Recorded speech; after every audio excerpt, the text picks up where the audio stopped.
আসসালামু আলাইকুম প্রিয় শিক্ষার্থীরা, আশা করি সবাই ভালো আছো। একটু দেরি হয়ে গেল আমাদের টেকনিক্যাল ইস্যুটা সলভ হতে হতে আর কি। যদিও আমি তোমাদের সাথে চ্যাট বক্সে কথা বলছিলাম, অনেকেই সালাম দিয়েছো, ভালো মন্দ জিজ্ঞেস করেছো। আলহামদুলিল্লাহ আমি ভালো আছি। তোমরা কেমন আছো? কয়েকজনে জানিয়েছো তোমরাও ভালো আছো।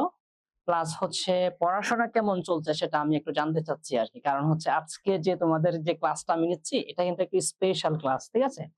স্পেশাল ব্যাচের ক্লাস। তো সেক্ষেত্রে স্পেশাল ব্যাচের শিক্ষার্থীরা স্পেশালি অনেক পড়াশোনা করবে, সেটাই আমি প্রত্যাশা করি তোমাদের কাছে।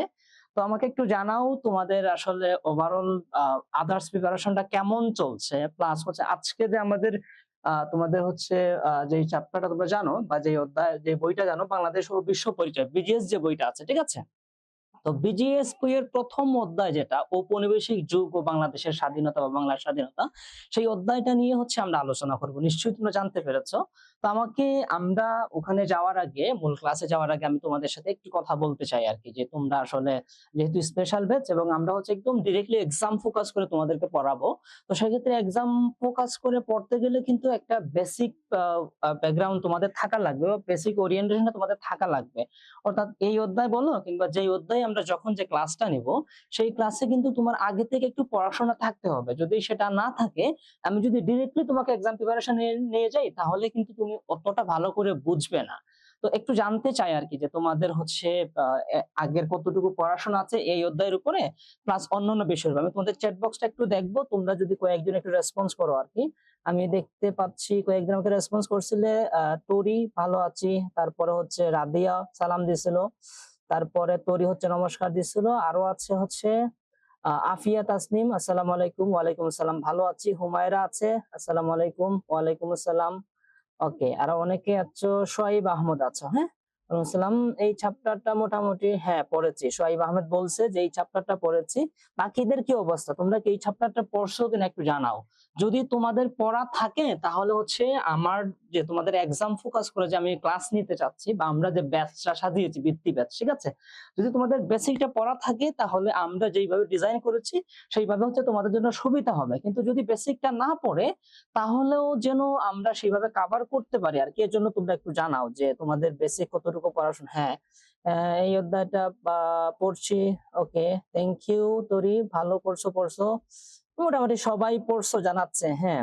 ওকে, তা আফিয়া জানাচ্ছে, তারপরে তরি জানাইলো, তারপরে মেঘলা, ওয়ালাইকুম আসসালাম মেঘলা, কেমন আছো? তারপরে ওকে, হ্যাঁ, মোটামুটি তোমরা ভালো করেই পড়েছো তাহলে। হ্যাঁ, তাহলে আমাদের জন্য খুবই ভালো হইলো, যেহেতু তোমাদের আগে থেকে পড়া আছে। হ্যাঁ, তাহলে চলো আমরা শুরু করি তোমাদের এক্সাম ব্যাচ, হ্যাঁ, এবং বৃত্তি ব্যাচ, যেখানে আমরা একদম ডিরেক্টলি পড়াশোনা করব, যে এক্সাম ফোকাস করে। এবং আমি তোমাদের এই চ্যাপ্টারে তোমাদেরকে প্রিপেয়ার করার জন্য আসলে যথেষ্ট সময় দিয়েছি, যেন তোমরা খুব ইজিলি মূল কনসেপ্টটা ক্লিয়ার করতে পারো। বুঝতে পারছো? অর্থাৎ সৃজনশীল যে প্রশ্নের উত্তর, তাই না? সৃজনশীল কিন্তু আমরা কখনো মুখস্থ লিখতে পারি না, কিংবা তোমরা অনেকেই উদ্দীপকটা লিখে চলে আসো, ঠিক আছে? এটা কিন্তু আসলে সৃজনশীলের উত্তর না। আমরা তোমাদের অন্যান্য ব্যাচে যখন অনেকের পরীক্ষার খাতা দেখি, আমি ক্লাসে বলেছি তোমাদের অনেককেই, তো দেখা যায় কি তোমরা ওখানে যে ক, খ এবং ঘ এবং ক, খ, ঘ এবং ঘ, এই যে 4টা প্রশ্ন আছে না ওখানে, 4টা অপশনে কিন্তু তোমাকে 4 ধরনের লিখতে হবে। বুঝতে পারছো? কারণ তোমাকে প্রথমে তুমি কিন্তু ক এর মধ্যে 1 মার্কস পাবা, খ এর মধ্যে 2 মার্ক পাবা, তারপরে গ এর মধ্যে 3 মার্ক, তারপরে ঘ এর মধ্যে 4 মার্কস তুমি পাবা। তো এরকম জ্ঞানমূলক, অনুধাবনমূলক, তারপরে ব্যাখ্যামূলক, বিশ্লেষণ, এইভাবে তোমাকে কম্বাইন করে কিন্তু লিখতে হবে, ঠিক আছে? তো এই বিষয়গুলো আমরা দেখাবো, যেন তোমরা মুখস্থ নির্ভর না হও। সৃজন মানে কি? সৃষ্টি করা, ক্রিয়েটিভিটি। তোমার নিজের ক্রিয়েটিভিটি দেখিয়ে তুমি এক্সাম পেপারে লিখবা। বই থেকে তুমি জাস্ট কনসেপ্টটা নেবা। বুঝতে পারছো? বা বিভিন্ন সাজেশন তোমরা যেগুলো ফলো করো, আমরা যে ক্লাসগুলো করাই, এগুলাকে তোমরা জাস্ট আইডিয়া নেবা। আইডিয়া নিয়ে তুমি তোমার মতো করে সাজিয়ে লিখবা। তো তোমরা যেন সাজিয়ে গুছিয়ে লিখতে পারো, সেক্ষেত্রে আমরা তোমাদেরকে গাইড করবো ইনশাআল্লাহ এই ব্যাচে। আজকে প্রথম ক্লাসটা দেখো। আমরা যেটা করব, বললাম যে এই অধ্যায়ে আমরা পড়াশোনা করছি। প্রথমে তোমরা অনেকেই বলছো চ্যাপ্টারটা তোমরা পড়ে ফেলছো, তাহলে খুবই ভালো হয়েছে আমার জন্য। তোমাদেরকে আমি খুব ইজিলি বোঝাতে পারবো। তোমরা পড়ে ফেলার পরেও আমি ছোট একটি ওভারভিউ রেখেছি পুরো অধ্যায়ের উপরে। বুঝতে পারছো? এবং এই অধ্যায়টা খুবই ইমোশনাল একটা অধ্যায়। তোমরা তোমরা কি বলতে পারবা যে এই যে ঔপনিবেশিক শাসন যেটা, হ্যাঁ, এই যে ঔপনিবেশিক যুগ এবং বাংলার স্বাধীনতা, এটাকে আমরা বলছি আমাদের জন্য, বিশেষ করে বাঙালিদের জন্য, বাঙালি মুসলিমদের জন্য বেশি, প্লাস হিন্দুদের জন্য, কিন্তু এটা শুধু মুসলিমদের জন্য না, হিন্দু মুসলিম আমাদের বাঙালি বা উপমহাদেশ ভারতের সবার জন্য একটি ইমোশনাল অধ্যায়। এটার কারণ কি তোমরা কি বলতে পারবা? কেউ একটু চ্যাট বক্সে একটু বলো তো, এইটা কেন আমাদের জন্য ইমোশনাল অধ্যায়, কে বলতে পারবা? একজন একটু রেসপন্স করো বা দুই একজন রেসপন্স করো, আমি তোমাদের রেসপন্স গুলো একটু দেখবো, কে বলতে পারো যে এই অধ্যায়টা কেন আমাদের জন্য ইমোশনাল অধ্যায়। ঠিক আছে, তোমরা একটু বলো, আমি যাই সামনে। হ্যাঁ, এটা হচ্ছে এই কারণে ইমোশনাল অধ্যায় যে এই অধ্যায়ের যে সূচনা, হ্যাঁ, এই যে ঔপনিবেশিকতা, ঔপনিবেশিকতা কাকে বলে আমরা সেটা পড়বো। এই অধ্যায়ের সূচনা যখন হয়েছিল, বা এই যে ইতিহাসের একটা পালাবর্তন, এই পর্তনটা যখন শুরু হয়েছিল, এর মাধ্যমে হচ্ছে আমাদের ইতিহাস ঐতিহ্যের মধ্যে বিরাট একটা পরিবর্তন ঘটে এবং আমরা হচ্ছে একটা পরাধীনতার দীর্ঘ শিকলে বন্দী হয়ে যাই, বুঝতে পারছো? এবং এখানে পরাধীনতার শিকলে বন্দী হওয়ার ক্ষেত্রে বিভিন্ন কারণ আছে, খুব জনপ্রিয় কিছু কারণ আছে, মোটামুটি তোমরা সবাই জানো। এই যে কারণগুলা, এই কারণগুলো ইতিহাসে বারবার রিপিট হয়। একই সাথে হচ্ছে ওখানে যে কয়েকজন বিশ্বাসঘাতক থাকে, তোমরা নিশ্চয়ই পড়েছো। বলো তো তোমরা দুই একজন বিশ্বাসঘাতকের নাম বলো। অর্থাৎ ওই যে উপনিবেশিকতা শুরু হয়, এই শুরু হওয়ার পিছনে খুব কাছের কিছু বিশ্বাসঘাতক আছে। ইতিহাসের সবচেয়ে জঘন্যতম কয়েকজন বিশ্বাসঘাতক আছে, এখানে তোমরা নিশ্চয়ই পড়েছো, যারা যারা পড়েছো একটু রেসপন্স করো, ওদের নাম কি কি ছিল, আমি তোমাদের একটু শুনতে চাই আর কি। তো এই কারণে মূলত হচ্ছে এদের বিশ্বাসঘাতকতার কারণে হচ্ছে আমাদের একটা ইতিহাস ঐতিহ্যের মধ্যে বড় পরিবর্তন ঘটে, আমরা স্থায়ীভাবে হচ্ছে পরাধীনতার মধ্যে চলে যাই এবং দীর্ঘ প্রায় 200 বছর পরে আবার আমরা ব্যাক করি। ঠিক আছে, তো এই হচ্ছে বিষয়। দেখো, ঔপনিবেশিকতা বলতে কি বোঝায় সেটা আমি তোমাদেরকে একটু আলোচনা করব আর কি। হ্যাঁ, ঔপনিবেশিকতা বলতে যেটা বোঝায় সেটা হচ্ছে, দেখো, ইংরেজিতে মানে তাহলে হচ্ছে কলোনিয়ালিজম। কলোনি আমরা বলি না, কলোনিয়ালিজম হচ্ছে কি, বা ঔপনিবেশিকতা, যখন কোনো শক্তিশালী রাষ্ট্র, বুঝতে পারছো, আমি একটু কালারটা চেঞ্জ করি, যখন কোনো শক্তিশালী রাষ্ট্র, হ্যাঁ, যখন কোনো শক্তিশালী রাষ্ট্র তুলনামূলক দুর্বল রাষ্ট্রকে কি করে, দেশকে দখল করে শাসন ও শোষণ করে, এই অবস্থাটাকে কি বলা হয়, ঔপনিবেশিকতা বলা হয়। যেমন ধরো, আমরা বাঙালি, আমরা বাংলাদেশে অনেক বেশি পছন্দ করি, অনেক বেশি ভালোবাসি, কিন্তু সত্যটা তো আমাদের স্বীকার করতে হবে, আমাদের থেকে আমাদের পার্শ্ববর্তী ইন্ডিয়া কি অনেক শক্তিশালী। ঠিক আছে, আল্লাহ না করুক এবং কখনোই সেটা না ঘটুক। ধরো কখনো যদি ইন্ডিয়া তার শক্তি প্রয়োগ করে তুলনামূলক আমরা যে দুর্বল আমাদের বাংলাদেশ, সেই দেশটাকে যদি দখল করে ফেলে, দখল করার পরে কি করে শাসন এবং শোষণ চালায়, এই যে তখন আমাদের কি হয়ে যাবে, ঔপনিবেশিকতা ওইখানে শুরু হয়ে যাবে। তো এই বিষয়টাকেই, অর্থাৎ শক্তিশালী একটি রাষ্ট্র দুর্বল একটি রাষ্ট্রকে দখল করে সেখানে শাসন এবং শোষণ করা, এইটাকেই মূলত ঔপনিবেশিকতা বলা হয়। ঠিক আছে, তারপরে দেখো বাংলাদেশের প্রেক্ষাপটে কি, তোমরা জানো নিশ্চয়ই সবাই যে ইউরোপীয়রা প্রথমে বাণিজ্যের জন্য এদেশে আসছিল, আসার পরে তারা ধীরে ধীরে কি করে রাজনীতিতে প্রবেশ করে ফেলে এবং আমাদের দেশের কিছু গাদ্দাররা তাদেরকে সুযোগ করে দেয়, যার কারণে একটা কি ঘটেছিল, এই ঔপনিবেশিকতার সূচনা হয়েছিল। গুরুত্বপূর্ণ কিছু ঘটনা দেখো এখানে বলা আছে।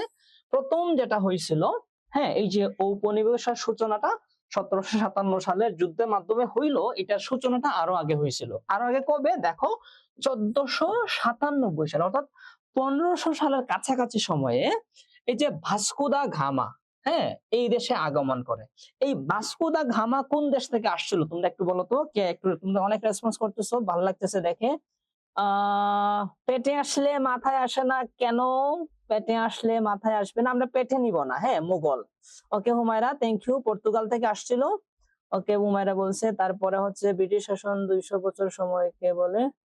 হ্যাঁ, ওকে সোহাইব, থ্যাংক ইউ, রেসপন্স করছো। ওকে, সবাই রেসপন্স করতেছে দেখে আমার খুব ভালো লাগতেছে। আচ্ছা, একজন বলছো, কে জানেন, আমরা ভুলে গেলাম যে পেটে আসলে মাথায় আসে না। আমার কথা হচ্ছে, তুমি ভাবা পেটে নিবা না, তুমি প্রথমে মাথায় ঢোকাবা, বুঝতে পারছো? পেটে নিবা না, পেটে তোমার খাবার রাখবা, তাই না? পেটে তুমি পড়া কেন নিবা, বুঝতে পারছো? সরাসরি মাথায় পড়াটাকে তুমি ওইখানে গেঁথে দিবা। আর পড়া মনে রাখার জন্য যেহেতু তোমরা সামনে পরীক্ষা দিবা, আমি তোমাদেরকে এক্সট্রা একটু সাজেশন দিই, যেটা আর কখনো দিব না, আজকেই একটা সাজেশন দিই। সেটা হচ্ছে, আমরা বলি যে পড়া মনে থাকে না, এটা বলি না সবাই যে স্যার পড়াশোনা করি কিন্তু পড়া মনে থাকে না। আমি তোমাকে প্রশ্ন করব যে তোমার যে পড়া মনে থাকবে, তুমি কি পড়াটাকে মনের মধ্যে ঢুকাইতে পারছিলা? তোমার পড়া কি মনে আসলেই ঢুকছিল? এটা কিন্তু বড় একটা প্রশ্ন। এটা হয় কি যেমন ধরো আমরা অনেকে কি করি পড়াশোনা করি আবার চ্যাট করি, তাই না? এরকম পড়াশোনা করি না? আবার ধরো হচ্ছে ফোনে কথা বলে, আবার ধরো একদিকে টিভি দেখি। এই যে তুমি অন্য দিকে তোমার ফোকাস দিয়ে তোমার কনসেনট্রেশন দিয়ে তুমি পড়াশোনা করো, ওই সময়ে পড়াটা তোমার মনে ঢুকেই না। যেটা ঢুকে না সেটা মনে থাকবে কেন? বুঝতে পারছো? এই কারণে হচ্ছে তুমি পড়াশোনা ১ ঘন্টা করো। বাকি ৩ ঘন্টা তুমি খেলাধুলা করো, আড্ডা-বাড্ডা দাও, কোনো সমস্যা নাই। কিন্তু ১ ঘন্টাকে ১ ঘন্টার মতো করে পড়াশোনা করতে হবে। বুঝতে পারছো? যখন তুমি পড়বা তুমি হচ্ছে দুনিয়া থেকে একদম ডিসকানেক্টেড হয়ে যাবা। ফোনটাকে দূরে রাখবা। তোমাকে যেন কেউ ডিস্টার্ব না করে সেই পরিবেশে তুমি বসে যতটুকু তোমার কোলার, আমি বলব না তোমাকে সারাদিন পড়াশোনা করতে। এটা সম্ভব না এবং এটা উচিতও না। তোমার একটু রিল্যাক্স দরকার। আমরা একটা মানুষ হচ্ছে কি একটা মেশিনের মতো বা কিসের মতো। এজন্য আমাদের সবকিছুর সংমিশ্রণে হচ্ছে আমরা সচল থাকি। এজন্য তোমার ঘুম লাগবে, খাবার লাগবে, খেলাধুলা সবকিছু লাগবে। এর মধ্যে তোমাকে একটা সময় বের করতে হবে যেখানে তুমি পড়াশোনা করবা। তো পড়া হচ্ছে পেটে থেকে মাথায় নেওয়ার দরকার নাই বাবা। তুমি সরাসরি মাথায় পড়াটা ঢুকাবা, যখন পড়তে বসবা ঐরকম মনোযোগ দিয়ে তুমি একটু সময়ের জন্য যে এই সময় আমি আর অন্য কিছুই করব না। এই সময় আমার পড়াশোনা শেষ, তারপরে বাকি সবকিছু আমি করব। বুঝতে পারছো? তখন আর পেটে থেকে মাথায় নেওয়া লাগবে না। ঠিক আছে? আচ্ছা। অনেকে বলছো যে ও পর্তুগাল থেকে আসছিল। ঠিক আছে, ধন্যবাদ। তারপরে দেখো 1517 সাল তখন কি হয়েছে? পর্তুগাল চট্টগ্রামে বাণিজ্য বন্দর স্থাপন করে। এটা অনেক গুরুত্বপূর্ণ একটা এই তথ্য আছে আমাদের জন্য। তারপরে হচ্ছে 1757 সাল, এটা হচ্ছে সবচেয়ে ইমোশনাল একটা বিষয়। পলাশীর যুদ্ধ হয়, সিরাজউদ্দৌলা পরাজয় হয় এবং ব্রিটিশদের আধিপত্য শুরু হয় 1757 সালে। ঠিক আছে? তারপরে দেখো 1764 সাল, এই সময়ে কি হয়েছিল? বক্সারে যুদ্ধ হয় এবং 1764 এদেশে দেওয়ানি লাভ করে।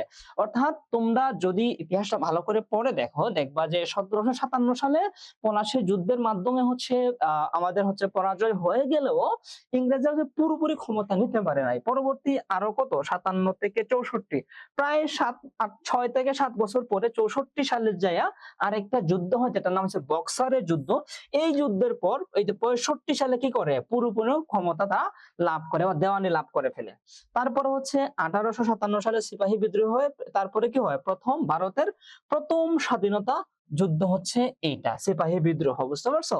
এখানে আমি যে এমসিকিউ তোমাদেরকে দেখাবো, এখানে দেখবা এই প্রশ্নটা কিন্তু আছে যে ভারতের প্রথম স্বাধীনতা যুদ্ধ আসলে কোনটা। বুঝতে পারছো?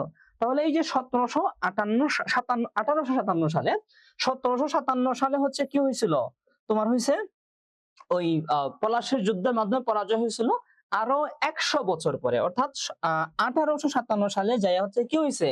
সিপাহী বিদ্রোহ হয়েছিল এবং এই বিদ্রোহটাকে স্বাধীনতার ভারতের প্রথম স্বাধীনতা যুদ্ধ বলা হয়। তারপরে অনেকগুলো আন্দোলন হয়েছিল। তোমরা যেহেতু পুরা বইটা পড়ছো বলছো, এজন্য আমি আর ডিটেইলসে যাব না এবং আমি ধরেই আসছি যেহেতু এটা স্পেশাল ক্লাস, সেক্ষেত্রে তোমরা অনেক পড়াশোনা করে আসছো।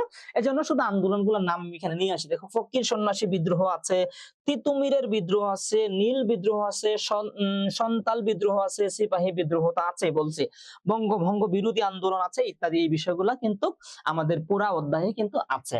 এখন আমি তোমাদেরকে এই চ্যাপ্টার একটা ওভারভিউ দিলাম। এই ওভারভিউ গুলা মাথায় রেখে একই সাথে হচ্ছে তোমাদের যে বইয়ে তোমরা পড়াশোনা করছো বললো না যে মোটামুটি এতটা পড়েছো, সেগুলা রেখে আমরা সামনে একটু আগাবো। এবং গুরুত্বপূর্ণ যে ব্যাপারটা দেখো আছে এখানে, গুরুত্ব যেটা, এসব বিদ্রোহ জাতীয় চেতনা সৃষ্টি করে এবং ধীরে ধীরে স্বাধীনতা আন্দোলন ভিত্তি স্থাপন করে। এগুলা তো আমি নোটগুলা নিয়ে আসলাম। এর বাহিরে যদি আরো কিছু কথা বলি, যখন পলাশী যুদ্ধের মাধ্যমে হচ্ছে প্রথমত হচ্ছে যে নবাব সিরাজউদ্দৌলা উনি যখন শাসন ক্ষমতা গ্রহণ করছিলেন, উনি যখন দেশের রাষ্ট্রনায়ক হয়েছিলেন, উনার বয়স মাত্র 22 বছর ছিল। 22 বছর মানে বুঝো, তোমার স্যারের থেকে আর 4 বছর ছোট। বুঝতে পারছো? মানে একদম বাচ্চা বয়সে উনি হচ্ছে কি ক্ষমতায় গিয়েছিলেন বা শাসক হয়েছিলেন। এই যে উনার হচ্ছে বয়সের কম, অভিজ্ঞতার অভাব এবং দূরদর্শিতার অভাব, উনার হচ্ছে কি রাজনৈতিক ভাবে উনি কি দুর্বল ছিলেন, একটা সমস্যা। আর একটা সমস্যা ছিল মীর জাফর ছিল, তার খালা গসেটি বেগম ছিল, আরো অনেক ধরনের শাসনের মধ্যে হচ্ছে অন্তঃকুন্দল ছিল। এগুলার কারণে কি হয়েছিল? 1757 সালে পলাশী যুদ্ধের মাধ্যমে কি পরাজয় হয়ে গেছিল। এই পরাজয় হওয়ার পরে হচ্ছে এই যে ইংরেজ যারা ছিল, তারা হচ্ছে এই মীর জাফর যারা ছিল বা হচ্ছে ওই যে প্রতারণা যারা করছিল, এদেরকেও কিন্তু একসময় তারা কি করে মেরে ফেলে বা ওদেরকে ওই ক্ষমতা থেকে সরায় ফেলে। এবং একটা সময় পরেই যেখানে আমরা দেখছিলাম যে 64 সালের দিকে তারা পূর্ণ ক্ষমতা লাভ করে এরপরে ধীরে ধীরে সবকিছু আগাইতে থাকে। তো যখন এই এই ব্রিটিশদের শাসনটা আগানো শুরু হইলো, এর মধ্যে একদম শেষ পর্যায়ে যায় প্রায় এই যে সিপাহী বিদ্রোহ, এই সময়টা শেষের দিকে এসে কি হয়েছে, এই দেশে হচ্ছে একটা শিক্ষিত শ্রেণী তৈরি হয়েছে, যারা হচ্ছে সচেতন হয়েছে, যারা হচ্ছে এই যে জাতীয়তাবোধের চেতনা যেটা, হ্যাঁ, এই যে আমরা ওই সময় তো ধরো পুরো উপমহাদেশের চেতনা ছিল, ভারতীয় উপমহাদেশ ছিল, আর আমরা বাঙালি অঞ্চলে যারা ছিলাম তাদের বাঙালি চেতনা ছিল।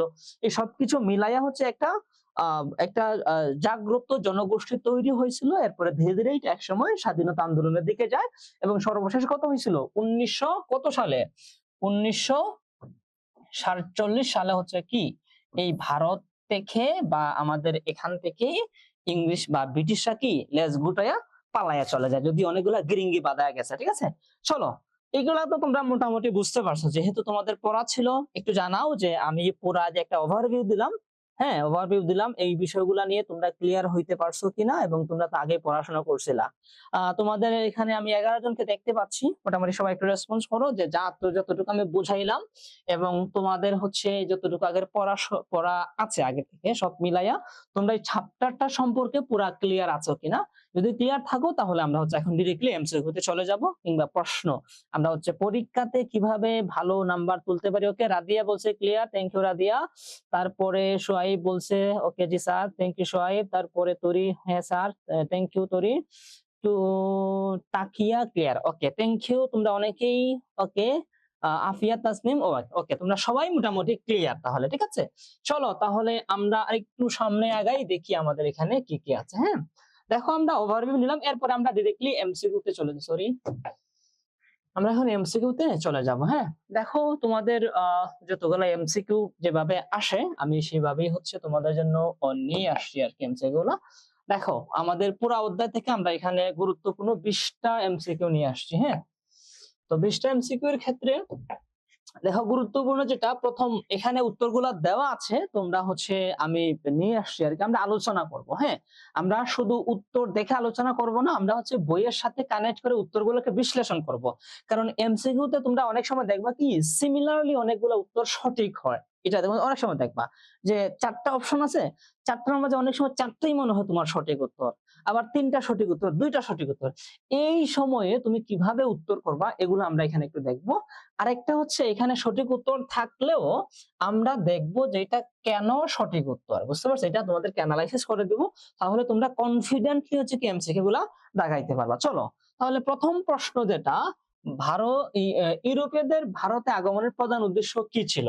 আমরা দেখছিলাম যে 1498 সামথিং এই সময় থেকে কি তারা হচ্ছে বাণিজ্যের উদ্দেশ্যে, ওই যে ভাস্কো দা গামা না কি নামে একজন ছিল না, ও হচ্ছে বাণিজ্যের উদ্দেশ্যে কি আসছিল, প্রথমে এই দেশে আসছিল। ঠিক আছে, তাহলে ইউরোপীয়রা প্রথমে কেন এই দেশে আসছিল, বাণিজ্যের উদ্দেশ্যে। তাহলে এটা আমরা বইয়ের সাথে একদম ক্লিয়ার হয়ে গেলাম। ঠিক আছে, দেখো ধর্ম প্রচারের কথা আছে, শিক্ষা বিস্তারের কথা আছে, রাজনীতির কথা আছে। ঠিক আছে, আমরা মোটামুটি বইতেও জানি যে তারা হচ্ছে কি করছে, বাণিজ্য করার জন্য এই দেশে আসছে।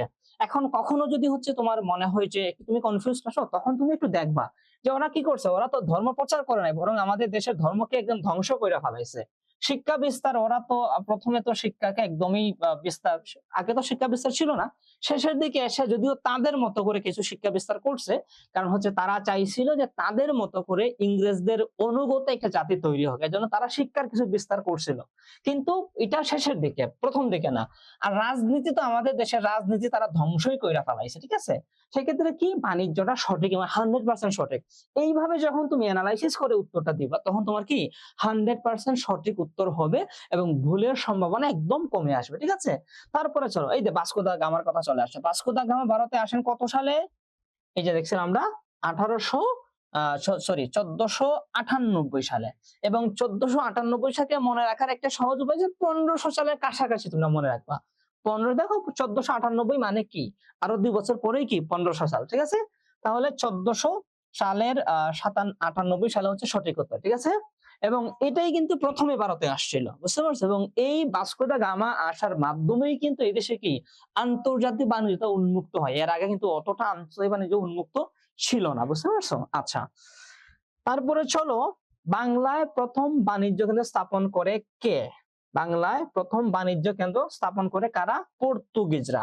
তোমরা নিশ্চয়ই দেখবা যে ওই সময়ে বাংলাদেশে অথবা হচ্ছে এই ভারতে শুধু ইংরেজ না আরো অনেকেই আসছিল। অনেকেই আসার পরে এই যে একটা প্রতিযোগিতা আছে না? এই প্রতিযোগিতার দৌড়ে ইংরেজরা এগিয়ে গেছে। বুঝতে পারছো? এটা হচ্ছে বিষয়। কিন্তু পর্তুগিজরাও কিন্তু ছিল। এই দেশে বাণিজ্য করছে। তারপরে আরো অনেকেই কিন্তু ছিল। তো পর্তুগিজরা হচ্ছে কি করছিল? বাণিজ্য কেন্দ্র স্থাপন করছিল।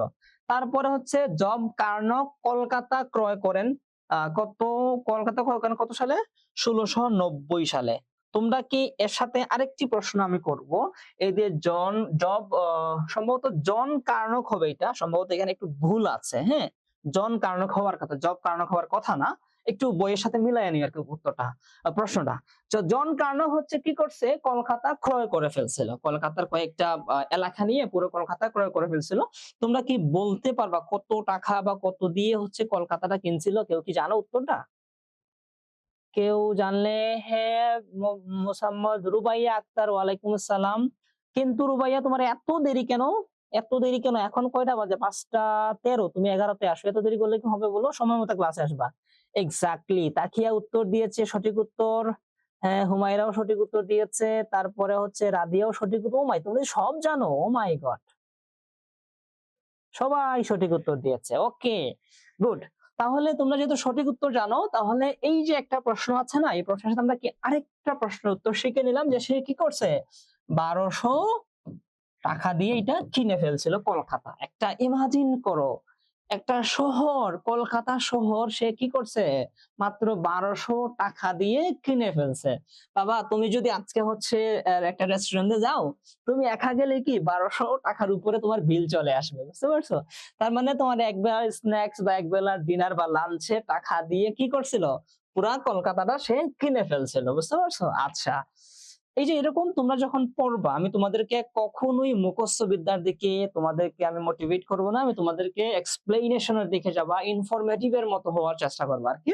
এজন্যই যে পাশাপাশি উত্তর আছে, এগুলা তোমরা শিখে ফেলবা যখন কি করবা আরকি। আচ্ছা, পলাশী যুদ্ধ সংঘটিত হয় এটা তো ১৭৫৭ সালে। এটা নিয়ে আর কিছু বললাম না, কারণ এটা আমরা মোটামুটি সবাই জানি, এটা সবাই জানে, এজন্য কিছু বললাম না। আচ্ছা, বাংলার দেওয়ানি ইংরেজরা লাভ করে কবে? এইটা হচ্ছে এখানে কথা আমরা বলছিলাম ১৭৬৫ সালে। আমরা দেখছিলাম যে ১৭৫৭ সালে যখন আমরা ওভারভিউতে আলোচনা করছিলাম ৭ ওই ওভারভিউতে, ওই সময় দেখছিলাম যে কি ১৭৫৭ সালে যদিও হচ্ছে পলাশীর যুদ্ধ হয়েছিল, তারপরেও কি হয় নাই যে পুরো শাসন ক্ষমতা তারা দখল করতে পারে নাই, কারণ আশপাশে আরো কিছু মুসলিম রাজারা ছিল ওই জায়গাতে। কিন্তু পরবর্তীতে হয়েছিল কি, একটা যুদ্ধ হয়েছিল না, কি জানি যুদ্ধ ছিল, ওইটার নামটা বলতো একটু। ওই যে যুদ্ধের মাধ্যমে কি হইলো, ওই যুদ্ধের মাধ্যমে পরবর্তীতে এটা হচ্ছে ১৭৬৪ সালে সেই যুদ্ধটা হয়েছিল। সেই যুদ্ধের পরবর্তীতে ১ বছর পরে বা কাছাকাছি সময়ে ৬৫ সালে তারা কি করছে? দেওয়ানি লাভ করছে। এখন তোমাদের কাছে আমার প্রশ্ন, এই দেওয়ানি অর্থ কি বলো তো? ইংরেজদের দেওয়ানি লাভ করলো, এই দেওয়ানি অর্থ কি? তোমরা একটু বলো। তাহলে হচ্ছে আমরা অনেক বড় একটা প্রশ্নের উত্তর শিখে যাব। তোমাদের প্রশ্নে আসতেই পারে দেওয়ানি অর্থ কি? স্যার, জব জনক দিয়ে আছে বইতে। ওকে, থ্যাংক ইউ তরি, তুমি হচ্ছে কারেক্ট করে দিছো। তাহলে এটা জব জনকই হবে, হ্যাঁ? জব জনকই হবে। থ্যাংক ইউ তোমাকে কারেকশন করার জন্য। আমি একটু কনফিউজড হয়ে গেছিলাম, কারণ ওদের নাম সম্ভবত জন দিয়েই থাকে এজন্য আরকি। ঠিক আছে? তাহলে এটা সঠিক আছে, হ্যাঁ? আচ্ছা, এখন তোমরা আরেকটা বলো, যেটা বলছিলাম যে হচ্ছে আ কি জানি বলছিলাম? নিজে তো ভুলে গেলাম। হ্যাঁ? বলছিলাম যে এই যে দেওয়ানি, হ্যাঁ, দেওয়ানির কথা বলছিলাম যে দেওয়ানি মানে কি? তোমরা কি সেটা বুঝো? এই যে ইংরেজরা ১৭৬৫ সালে দেওয়ানি লাভ করলো, এই দেওয়ানি অর্থ কি? ধরো আমরা তোমাদেরকে এই প্রশ্নটা পড়াচ্ছি। কিন্তু তুমি পরীক্ষায় গিয়ে দেখলা যে এই প্রশ্ন আসে নাই, এই দেওয়ানি প্রশ্নটা আসছে। বলল যে আ ইংরেজরা দেওয়ানি যে লাভ করছিল সেই দেওয়ানি অর্থ কি? অথবা এমনিতেই বলল যে দেওয়ানি অর্থ কি বা দেওয়ানি মানে কি? অথবা হচ্ছে দেখা গেল যে আমাদের যে সিকিউ যেখানে থাকে, যেখানে উদ্দীপক দেওয়া থাকে, ওখানে হচ্ছে দেওয়ানি শব্দতে একটি প্রশ্ন আসলো। ওখানে যে জ্ঞানমূলক যে প্রশ্নটা ওখানে দিয়ে দিও দেওয়ানি অর্থটা কি। তাহলে দেওয়ানি অর্থ কি তোমরা কি কেউ জানো? ওকে, কেউই বলতে পারলো না এটা। আচ্ছা, ঠিক আছে। তোমরা যেহেতু আগে অনেক ভালো, ভালো রেসপন্স করছো, এজন্য আমি তোমাদেরকে হেল্প করব। দেওয়ানি মানে হচ্ছে আমরা হচ্ছে ভ্যাট ট্যাক্স দেই না? আমরা প্রতি বছরে বাংলাদেশের মানুষরা কি করে? ডিরেক্টলি ইনডিরেক্টলি অনেক কিছু সরকারকে আমরা ট্যাক্স দেই। বুঝতে পারছো? এই যে সরকার আমাদের থেকে ট্যাক্স আদায় করে না, এই ট্যাক্সেরই একটা ভার্সন হচ্ছে ওই সময়কার ভার্সন হচ্ছে দেওয়ানি, বুঝতে পারছো?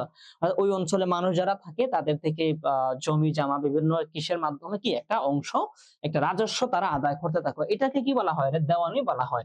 তো যখন তারা দেওয়ানিটা পাইলো, দেওয়ানি পাওয়ার ফলে কি তারা চরম পর্যায়ে শোষণ শুরু করে দিল, ঠিক আছে? তাহলে তারা দেওয়ানি পাইছিল, তারা বলতে ইংরেজরা দেওয়ানি পাইছিল 1765 সালে, আর দেওয়ানি অর্থ হচ্ছে রাজস্ব, ঠিক আছে? আচ্ছা, তারপরে দেখো 76-এর মনান্তর ঘটে কত সালে? এটা ছিল 1770 সালে, হ্যাঁ, 1770 সালে। এখন আমি তোমাদের একটা দুইটা কঠিন প্রশ্ন করব, দেখি কে উত্তর দিতে পারবা। যে উত্তর দিতে পারবা তাকে হচ্ছে স্যারের ব্যক্তিগত পক্ষ থেকে আমি তোমাকে পরবর্তীতে খুঁজে একটা পুরস্কার থাকবে, বিশেষ পুরস্কার, যে দুইটা প্রশ্নের মধ্যে যে কোনো একটা প্রশ্নের উত্তর দিতে পারবা। প্রথম প্রশ্ন হচ্ছে যে 76-এর মন্বন্তর, হ্যাঁ, এই মন্বন্তর মানে কি সেটা একটু একজনে বলো। আর পরের প্রশ্ন আমি পরে করতেছি, হ্যাঁ। 76-এর মন্বন্তর মানে কি যে বলতে পারবা তাকে আমি নাগরিকতা নাকি স্যার, আমি শিওর না। না, মন্বন্তর মানে নাগরিকতা না, এটা নাগরিকতা না, অন্য কিছু হবে। তারপরে হচ্ছে আহ দুর্ভিক্ষ, হ্যাঁ দুর্ভিক্ষ ঠিক আছে, কিন্তু 76-এর মন্বন্তর যেটা, এটা স্পেসিফিক একটা দুর্ভিক্ষ, তো ওইটা একটু বলতে হবে। হুমায়রা, তুমি কাছাকাছি গেছো, একটু এক্সপ্লেইন করে বলো 76-এর মন্বন্তরটা কি একটু। হুমায়রাকে মোটামুটি অর্ধেক পুরস্কার দেওয়া যায়, ও ভালো বলছে, কাছাকাছি চলে গেছে। এবং এটাকে একটা স্পেসিফিক দুর্ভিক্ষের কথা বলা হয়েছে, সেটার পিছনে একটা রিজন আছে, সেটা সহ বলো, পূর্ণাঙ্গ উত্তর হবে আর কি। তুমি অলরেডি 50% পেরে ফেলছো, ঠিক আছে হুমায়রা? আচ্ছা, তারপরে হচ্ছে আর কেউ বলবা? তাহলে হুমায়রা এখানে 50% উত্তর বলছে, হ্যাঁ। আচ্ছা দেখি আফিয়া কি বললো। আফিয়া বললো 77 সালে সেই দুর্ভিক্ষ হয়েছিল, ওইটাকেই 76-এর মন্বন্তর বলা হয়। মোটামুটি তিনজনে বলছো দুর্ভিক্ষ, হ্যাঁ। মোটামুটি তোমাদের উত্তর, তিনজনের উত্তরগুলা কাছাকাছি সঠিক হয়েছে, এটাকে ভুল বলা যাবে না। কিন্তু কথা হচ্ছে আমার প্রশ্ন যে 76-এর মন্বন্তর বিষয়টাকে কি এবং এটা কেন হয়েছিল, এটার পিছনে রিজনটা কি ছিল? দেখো, ওরা যখন এই যে হচ্ছে কি করছিল 1765 সালে যখন হচ্ছে ওরা রাজস্ব পেয়ে বসলো, রাজস্ব মানে হচ্ছে মানুষের থেকে ট্যাক্স নেওয়ার যে ক্ষমতা, সেই ক্ষমতা তারা লিগেলি যখন পেয়ে বসলো, পেয়ে বসার পরে তারা এমন জুলুম, এমন শোষণ শুরু করলো, শুরু করার ফলে মানুষের হচ্ছে কি, মানুষের খাবার দাবার সব শোষণ কইরা হচ্ছে তারা নিয়ে যাওয়ার ফলে মাত্র 65 থেকে 70, মাত্র 5 বছরের ব্যবধানে এরকম একটা ভয়াবহ দুর্ভিক্ষ নেমে আসছিল, বুঝতে পারছো? এই দুর্ভিক্ষ নেমে আসার ফলে এখানে লাখ লাখ মানুষ কিন্তু শুধু না খাইতে পেরে মারা গেছে। এবং এরা এতটা নিষ্ঠুর ছিল যে একটা মানুষ, এই যে এখন আমরা দেখি না রোহিঙ্গার যে রিসেন্ট ইস্যুটা দেখি না, যে রোহিঙ্গাদের প্রতি হচ্ছে ইসরায়েলরা কতটা নিষ্ঠুর হইতে পারে, যে তারা তো হচ্ছে তাদেরকে প্রথমত অত্যাচার করতেছে, কিন্তু খাবার দাবার থেকে বঞ্চিত করতেছে, আমরা দেখতেছি কিভাবে তারা মারা যাচ্ছে। তো এরকম হচ্ছে ভয়াবহ অমানবিক ছিল, নিষ্ঠুর ছিল ওরা, যার কারণে শোষণ করতে করতে, যে শোষণ কর, ধর আমার পকেটে ভাই 500 টাকা আছে, তুই 400 টাকা নিয়ে যা, এটলিস্ট 100 টাকা দে আমাকে, যেন আমি খেয়ে পরে বেঁচে থাকতে পারি, তাই না? এরকম তো হওয়ার কথা, যত বড় নিষ্ঠুর হোক না কেন। তো সেক্ষেত্রে তারা সেটাও করে, সবকিছু শোষণ করতে করতে 70 সালে মাত্র 5 বছরের ব্যবধানে, 5 বছরের ব্যবধানে কি, 5 বছরের ব্যবধান, হ্যাঁ, ব্যবধানে হচ্ছে একটা দুর্ভিক্ষ নেমে আসে। এই নেমে আসার ফলে হচ্ছে অনেক লাখ, কয়েক লক্ষ মানুষ মারা যায়। এটাকে কি বলা হয়? 76-এর মন্বন্তর বলা হয়। এখন আমার সেকেন্ড যে প্রশ্নটা, প্রথম প্রশ্নটা মোটামুটি কয়েকজনই পারছো, বেশ কয়েকজনই পারছো। তোমাদের বাংলার ইতিহাসে সর্বাপেক্ষা ভয়াবহ দুর্ভিক্ষ নামে পরিচিত। তো তো এটা তুমি হচ্ছে মনে হচ্ছে তুমি কোথাও থেকে কপি করে দিছো বাবু, তুমি নিশ্চয়ই চ্যাট জিপিটি তো কোথা থেকে কপি করছো, হ্যাঁ। তারপরে তোমার উত্তরটা মোটামুটি পরিপূর্ণ হয়েছে, ঠিক আছে। আচ্ছা, তারপরে হুমায়রা টানা 3 ইয়ার, হ্যাঁ, হ্যাঁ, এখন তোমাদের উত্তরগুলো পরিপূর্ণ হইতেছে, হ্যাঁ। ওকে, সরি স্যার, বাংলা হবে না। বাংলা কি বলছো? আচ্ছা, যাই বলছো দেখছি, সমস্যা নাই, ঠিক আছে। অনেক করে আরোপ করে, অনেক কর আরোপ করেছিল, হ্যাঁ। কর বলতে তারা সবকিছু শোষণ করে নিয়ে যাইতেছিল, ঠিক আছে। তোমরা অনেক খুব ডিপলি এই অধ্যায়টাকে পড়াশোনা করছো, আমার মনে হচ্ছে খুব জটিল জটিল বিষয়গুলো তোমরা পারছো, এর জন্য তোমাদের স্পেশাল থ্যাংক ইউ। এবং আমাকে সাহায্য করছো বই থেকে লিখছে। হ্যাঁ, বই থেকে না বাবা, আমরা হচ্ছে ইনফরমেটিভ হইতে চাচ্ছি। ঠিক আছে, তোমার লেখার জন্য অসংখ্য ধন্যবাদ সোহাইব, তোমাকে খুব সুন্দর পরিপূর্ণ লিখছো। আমরা এই মুহূর্তে বইতে যাব না। ওই যে কে বলছে না যে স্যার পেটে ঢুকে মাথায় ঢুকে না, তুমি বইতে যাবে না, পেটেও যাবে না, তুমি মাথাকে হিট করবা যে বাবা তোমার কাছে কিছু আছে, তুমি একটু বলো, বুঝতে পারছো? তাহলে তোমার মনে থাকবে। এজন্য হচ্ছে আমরা এই মুহূর্তে, কারণ তুমি যদি এখন ভুল উত্তর দাও তোমার তো কোনো ক্ষতি হচ্ছে না, তাই না? এজন্য হচ্ছে আমরা এটাকে মেমোরাইজ করব। আচ্ছা, আরেকটা প্রশ্নের উত্তর দেই এই জায়গাতে। আমরা দেখলাম যে 1770 সালে দুর্ভিক্ষ হইলো, কিন্তু এটাকে আমরা 76 মনান্তর কেন বললাম? এটার উত্তর কি তোমরা জানো? 1770 সালে কি হইলো দেখলাম, দুর্ভিক্ষ হয়েছে, কিন্তু আমরা 76 মনান্তর বলতেছি। এটার কারণ কি? এটা কে বলতে পারো বলো তো? ব্রিটিশ রাজ্য অনেক বাড়াইয়া ইংলিশ লিখে বলাবেন, আমি বুঝতে পারি না। ওকে, হ্যাঁ 3 বছরের দুর্ভিক্ষ, মোটামুটি ভালো লিখছো আফিয়া। তারপরে হচ্ছে হুমায়রা, ওকে তুমি সঠিক উত্তর দিয়ে দিছো, এই জন্য আমি বলছি না। হ্যাঁ, ও মাই গড, সবাই দেখি তোমরা পারো। তোমাদেরকে পুরস্কার দেওয়ার কথা ঘোষণা করলে তো দেখি আমি ফকির হয়ে যাবো। হ্যাঁ, সবাই সবকিছু পারো। আচ্ছা, খুবই চমৎকার উত্তর দিয়েছো, অনেকেই সঠিক উত্তরটা দিয়ে দিছো। রাবিয়াও দিছে, হুমায়রাও দিছে, আর কে জানি দিল, সোহাইবও দিল, তারপরে তাকিয়াও দিল। ওকে, গুড, সবাই জানো তাহলে। এই যে 1770 সাল, এটা হচ্ছে ইংরেজি বছর, ঠিক আছে?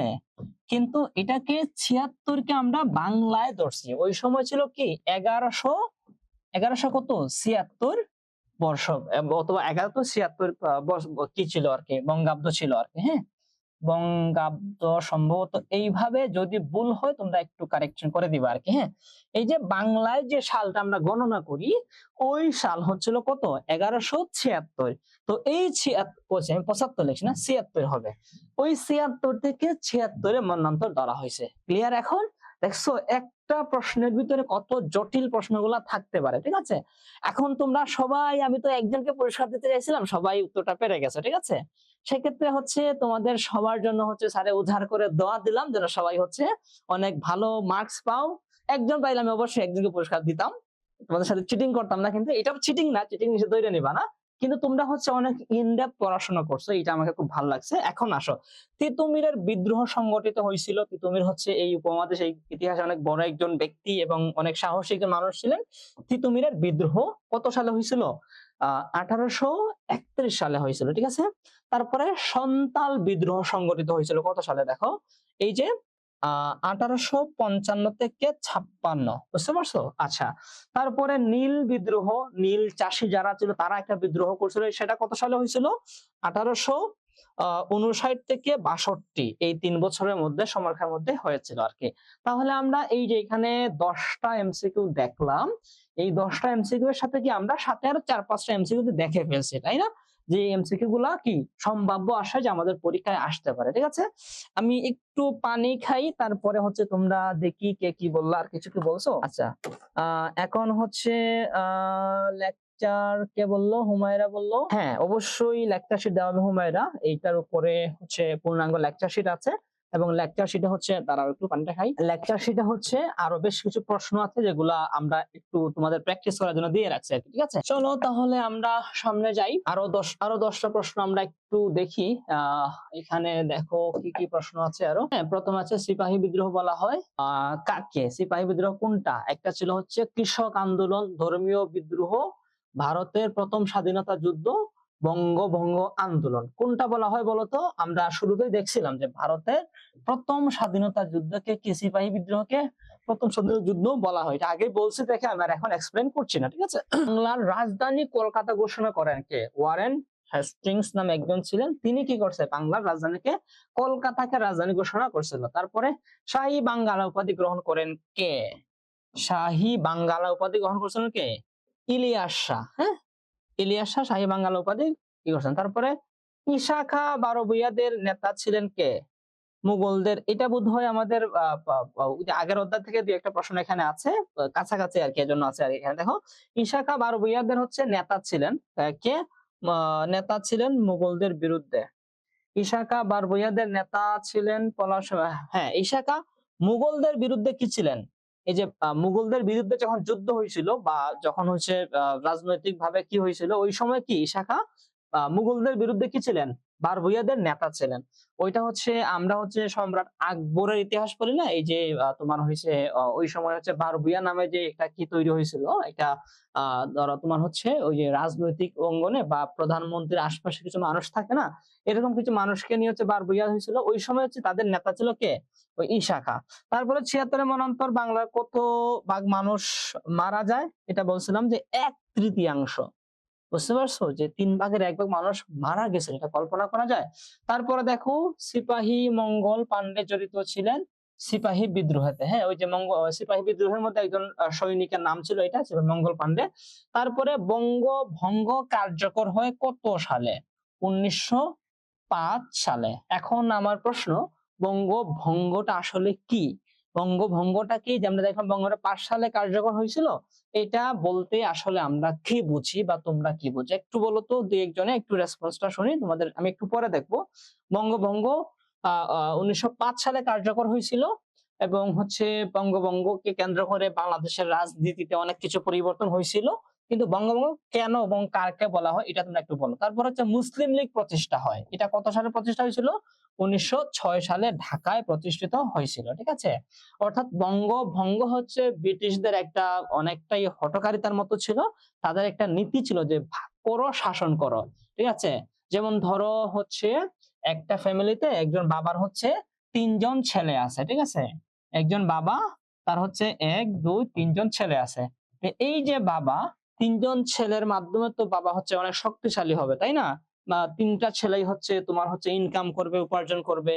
তারা হচ্ছে অনেক টাকা-পয়সা, সম্পদ উপার্জন করবে, বাবাকে হেল্প করবে। সবকিছু মিলাইয়া বাবা কি হবে?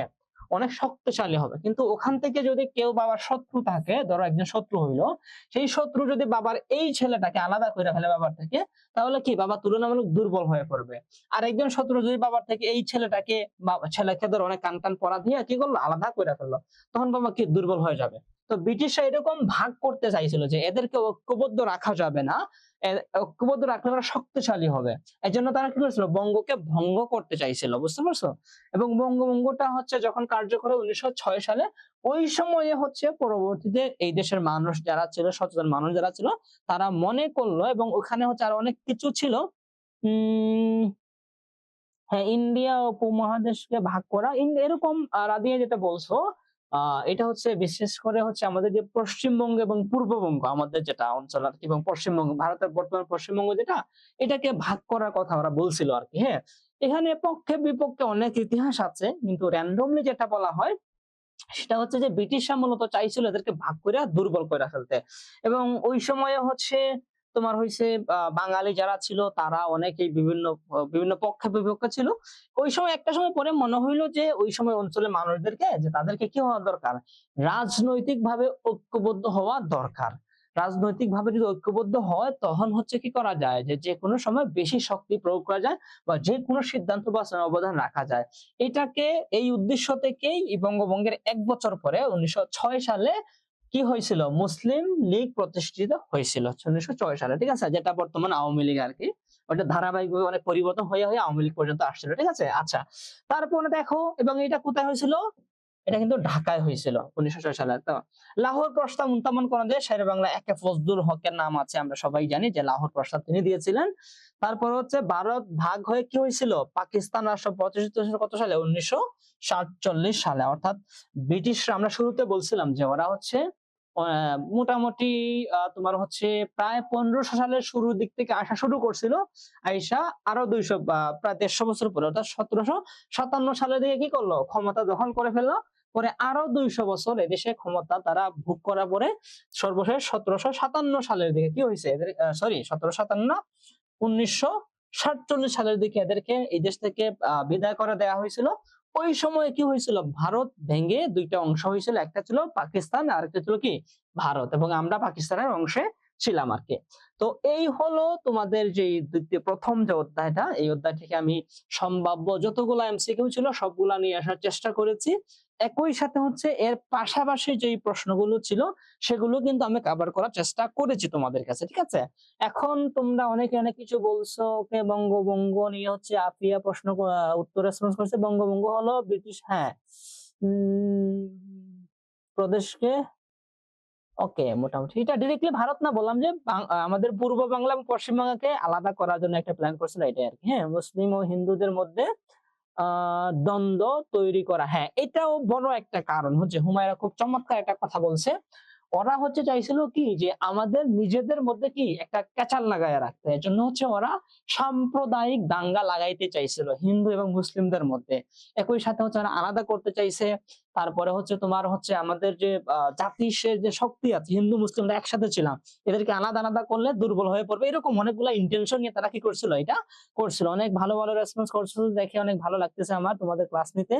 আ আমরা তো আচ্ছা, তোকেরটা কি? তোমারটা হচ্ছে হ্যাঁ, বাংলাকে ভঙ্গ করতে চাইছিল। হ্যাঁ, তৌকির তোমারটাও উত্তর হইছে। সবার উত্তরে মোটামুটি হইতেছে, খুব একটা খারাপ না। তারপরে সাইফা লিখছে বঙ্গবন্ধু ছিল ব্রিটিশের ভাগ করে ওকে শাসন কারণে তো। হ্যাঁ, মোটামুটি তোমরা সবারই কনসেপ্ট ক্লিয়ার আছে। যারাই উত্তর করেছে সবার উত্তরগুলো সুন্দর হইছে, কাছাকাছি হইছে, কারটা পূর্ণাঙ্গ হইছে, কারটা একটু বেশি হইছে। মানে বেশি হইছে বলতে কি, আমি যতটুকু চাইছি তার থেকে তোমরা একটু বেশি করে বলছো। যেটা আমি বুঝলাম তোমাদের কনসেপ্ট খুবই ক্লিয়ার। তো আমি এখন আশাবাদী হচ্ছে তোমাদের আগে যে ক্লিয়ার ছিল, এখন যে আমি যতটুকু পড়াচ্ছি সেটা দিয়ে মোটামুটি আল্লাহর রহমতে তোমরা ফুল আনসার করতে পারো এই অধ্যায় থেকে ইনশাআল্লাহ। ঠিক আছে? এখন এমসিকিউ এর পরে আমরা একটু সিকিউ তে যাই, দেখি ওখানে কি কি আছে আরো। হ্যাঁ, চলো। সিকিউতে হচ্ছে বেশি প্রশ্ন রাখি নাই, মোটামুটি 10টা প্রশ্ন রাখছি আরকি। এবং এগুলা যেহেতু তোমরা এমসিকিউ গুলা পারো, এমসিকিউ গুলা কি কখনো মুখস্থ করতে নেই আরকি। আমি মনে করি যে মুখস্থ করে আসলে দেওয়া যায় না। কারণ তোমরা তো এখন ক্লাস 8 এ পড়ো, তারপরে হচ্ছে আ আ 9-10 এ পড়বা, তারপরে হচ্ছে একসময় তো ইউনিভার্সিটি অ্যাডমিশন দিবা, তাই না? প্রত্যেকের তো বড় স্বপ্ন আছে যে তুমি হচ্ছে হয় মেডিকেলে পড়বা, কেউ ইঞ্জিনিয়ারিং এ পড়বা, কেউ হচ্ছে ইউনিভার্সিটিতে পড়বা, কেউ আইবিএ তে পড়বা। বিভিন্ন জায়গায় তোমাদের স্বপ্ন আছে, ঠিক আছে?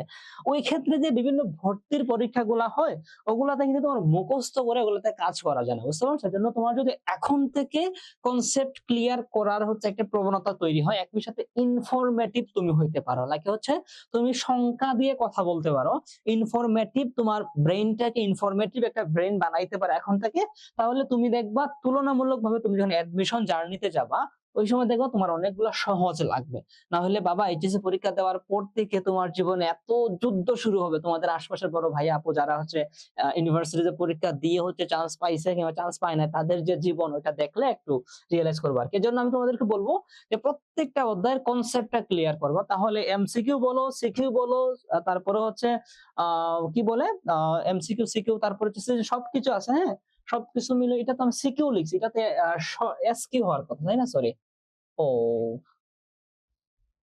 এটা সিকিউ হওয়ার কথা। এটা হচ্ছে শর্ট প্রশ্ন যেটাই হোক আরকি। হ্যাঁ? সবগুলাই তুমি ঠিকমতো আনসার করতে পারবা। হ্যাঁ? এটা এসকিউ হবে। আচ্ছা। ওকে, তাহলে চলো আমরা দেখি কি, কি প্রশ্ন আমরা এখানে নিয়েছি। ঔপনিবেশিক বলতে কি বোঝায়? এটা তোমাদেরকে শুরুতে আমি বুঝাইয়া দিয়ে দিছি। শক্তিশালী দেশ দুর্বল দেশ দখল কইরা ফেলার নাম হইছে ঔপনিবেশিকতা। তারপর হইছে বাংলায় ইউরোপীয়রা কেন আসছিল? বাণিজ্য করতে আসছিল আমরা জানি। বাণিজ্য মূল উদ্দেশ্য ছিল কি? বাণিজ্য, বিশেষত মসলিন যে আমাদের, তারপরে সিল্ক এবং মসলার জন্য। আমাদের ওই সময়কার অনেক ঐতিহ্য ছিল। বুঝতে পারছো? তোমরা, আমি সত্যি ওই অধ্যায়টা যদি খুব ভালো করে পড়ি আমার অনেক কষ্ট লাগে। বুঝতে পারছো? কারণ হচ্ছে আমাদের অনেক ইতিহাস। তোমরা দেখবা যে এই যে মসলিন কাপড় যারা বানাইতো, ওরা এত নিষ্ঠুর ছিল। ওরা হচ্ছে কি, যাদের হচ্ছে আমাদের শিল্প যারা ছিল, যারা কাজ শ্রমিক যারা ছিল, ওরা যেন ঠিক মতো কাজ করতে পারে না, এজন্য ওদের নখটা কেটে দিয়েছিল, আঙ্গুলগুলা কেটে দিয়েছিল। এত নিষ্ঠুর ছিল আরকি। হ্যাঁ? তো এরকম আমাদের মসলিন কাপড় ছিল, তারপরে সিল্ক ও মসলার জন্য অনেক ধরনের বিখ্যাত, বিখ্যাত পণ্য ছিল। এগুলার উদ্দেশ্যে তারা এই দিঘাতে আসছিল আরকি। তারপর হচ্ছে পলাশী যুদ্ধের ফলাফল কি হয়েছিল? সিরাজউদ্দৌলা পরাজিত হন, ইংরেজরা বাংলা শাসন হয়ে উঠে। ঠিক আছে? এটা পলাশীর যুদ্ধে শাসন ছিল। এখন আমি তোমাদেরকে এখানে একটা প্রশ্ন, একটা এক্সট্রা কথা বলি আরকি। যদিও আগে বলছি, স্পেসিফিক এটার জন্য বলি। তোমরা দেখবা তোমরা যারা পরীক্ষা দাও, আমাদের বিভিন্ন অ আ উইকেন্ড যে এক্সাম হয় ওখানে যারা পরীক্ষা দাও, ওইখানে থাকে ধরো ক থাকে একটা, হ্যাঁ? ক একটা প্রশ্ন থাকে, খ আরেকটা প্রশ্ন থাকে। ঠিক আছে? এখন ক তে যেমন ধরো এটা বলা হইলো যে হচ্ছে পলাশী যুদ্ধ কত সালে হয়েছিল? তুমি লিখলা ১৭৫৭ সালে। ঠিক আছে? ১৭৫৭ সাল তুমি লিখে দিলা। ঠিক আছে? তুমি কিন্তু একে ১ পেয়ে যাবে। ফুল মার্কস পেয়ে যাবে। এটা হচ্ছে কাটবে না। এবং এটাকে বলা হয় কি? জ্ঞানমূলক। এই যে ক এর উত্তর, এটাকে বলা হয় কি? জ্ঞানমূলক উত্তর বা জ্ঞানমূলক প্রশ্ন, বুঝতে পারছো? জ্ঞানমূলক মানে কি, ওই যে ইনফরমেটিভ, যে কোনো একটা তথ্য তোমার কাছে চাওয়া হবে, তোমাকে এক কথায় বা দুই তিন কথা শর্ট করে উত্তর দিতে হবে, তুমি মূল উত্তরটা দিলেই তুমি ফুল মার্কস পেয়ে যাবে, একে এক পেয়ে যাবে, বুঝতে পারছো?